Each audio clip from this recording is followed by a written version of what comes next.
권영철 기자의 기자수첩 Y뉴스로 넘어가죠. 어서 오십시오. 안녕하십니까. 예, 권영철 기자. 오늘 경제 얘기 가지고 오신다고 제가 1부에서부터 예고했어요. 이게 이제 금리 인하가 있었으니까. 예.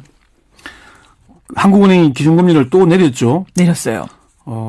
이주열 총재가 4월 취임할 때만 해도 상당히 좀 금융정책을 좀 금리 상승, 인상 얘기를 했었거든요.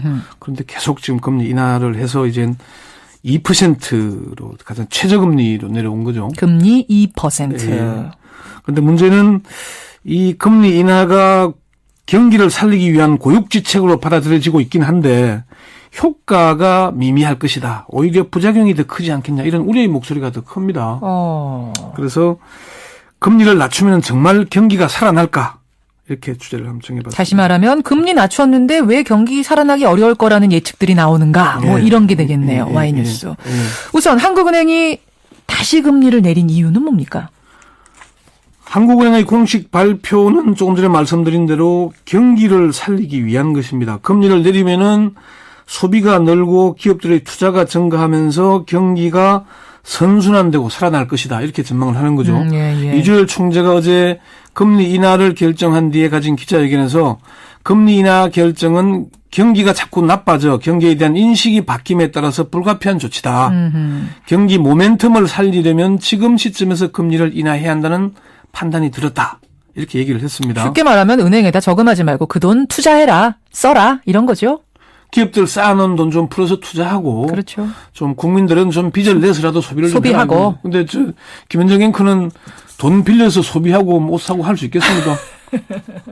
제가 그렇게 넉넉하진 않습니다. 그러니까 어쩔 수 없이 빚을 내서 돈을 쓰는 게 어쩔 수 없는 상황에서 애들 등록금을 내야 될지 뭐 전세금을 올려줘야 될지 이런 불가피한 상황에서 빚을 내서 쓰는 것이지 예. 소비를 하기 위해서 빚을 내라는 건 좀 아무래도 좀 어려운 얘기겠죠. 그렇죠. 그렇죠. 결국은 금리 인하의 효과가 별로 없을 거다라는 얘기가 나오는 거예요.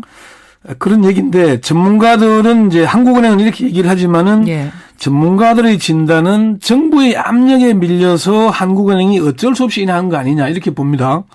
홍익대 전성인 교수는 영혼 없는 정책이다. 아까운 금리 인하 화살을 쓰면서 시장에 밀려서 너무 늦게 결정했다. 예. 얘기를 하고요.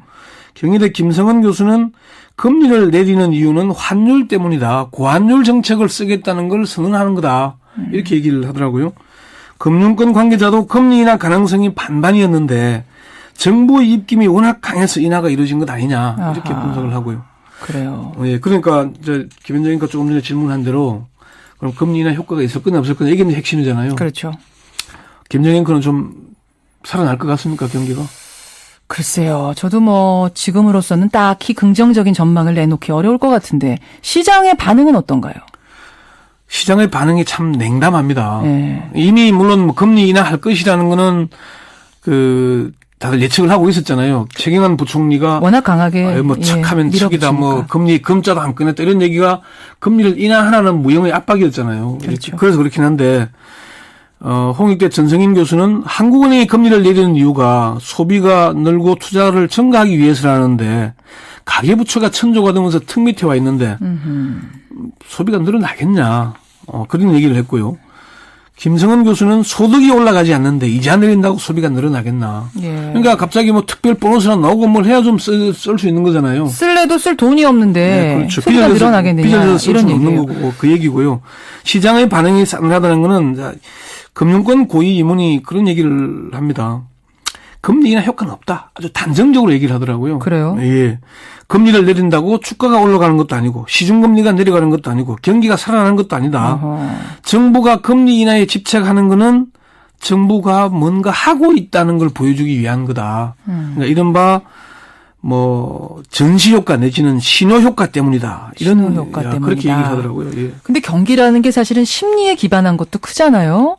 그렇죠. 근데 자꾸 이렇게 부정적인 얘기만 하면 살아날 경기도 못 살아나는 건 아닙니까? 너무 전문가들이 비관적으로만 얘기하는 건 아니에요? 그러니까 뭐 물론 이제 뭐 중소기업 중앙이나 이런 데서는 환영의 목소리를 내긴 합니다. 예, 환영하는데 금리 경기가 살아나는 게 우리나라가 워낙 대외 의존성이 강하잖아요.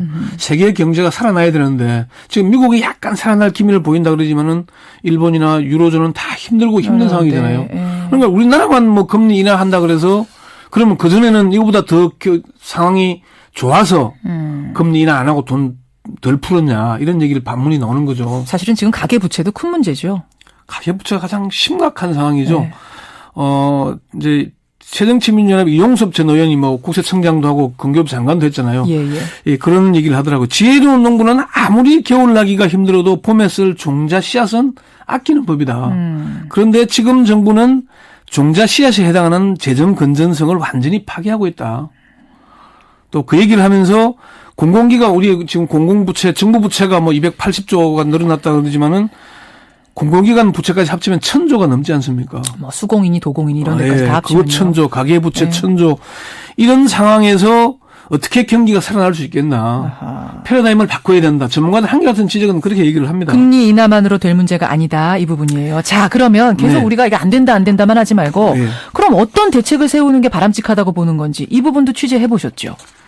그 얘기는 참 어렵고 복잡한 문제입니다. 뭐 외과적 수술과 내과적 수술을 병행해야 된다 그러는데 뭐 외과적 수술은 뭐고 내과적 수술은 뭐다 이런 얘기를 다 하려면은 네. 뭐 이런 뭐 10분 이내의 시간으로는 참 안 되는 거고 경제 전문가들을 불러놔도 그 얘기를 하는데 아마 10분 20분 뭐 가지고 되겠습니까? 그렇긴 해요. 아니 그리고 한 방에 해결할 수 있는 대책이 있다면 정부가 그걸 안 했겠습니까? 그렇죠. 그래서 이게 한국은행 고위 관계자에게 한번 물어봤어요. 야, 이 방법이 꼭 맞냐 그러니까. 아니 한 방에 해결할 수 있는 대책이 있다면 그걸 정부가 안 했겠냐. 네, 예. 만병통치약이 어디 있겠냐. 금리 인하를 하면은 거기에 따르는 부작용을 충분히 예상했고 예. 어제 금통위원회에서도 그 문제가 거론이 됐다고 합니다. 논쟁은 됐다고 합니다. 이거 인하하는 게 맞느냐 아니냐 이게 예, 금리 인하를 했을 경우에 부작용 문제, 부채가 증가하고 해외 자본이 빠져나갈 가능성에 대해서 우려를 나타냈다. 그런데 그거는 그렇죠. 비용이라고밖에 볼 수 없었다. 비용이다. 치료할 비용이다. 네, 예. 항상 긍정적인 효과가 있으면 부정적인 효과가 있기 때문에 그 점을 고려 안 할 수는 없었지만은 그렇지만 지금 상황에서 뭐라도 해야 되는데 예. 경기를 살려야 될 것 아니냐. 그 점이 컸다 이렇게 얘기를 하더라고요. 방금 김현정 앵커 얘기한 대로 심리적 효과. 정부가 경기를 살리기 위해서 최선을 다한다는 걸 보여줘야 된다는 것도 있었고 아. 또 그리고 경제 주체들에게 정부가 경기를 살리려고 애를 쓰는구나. 그러니까 우리도 좀 하자 뭔가 해보자. 이런 게 중요하다는 얘기는 하는데 그렇지만 지금의 상황이 너무 나쁘다는 거죠. 그렇군요. 예, 오늘 Y뉴스 한국은행이 왜 금리를 또 인하했느냐, 2%까지 내린 이유, 그 이면, 그리고 그럼에도 불구하고 경기가 살아날까 전문가들이 갸우뚱하는 이유는 뭔지까지 짚어주셨습니다. 권영철 기자 수고하셨습니다. 네.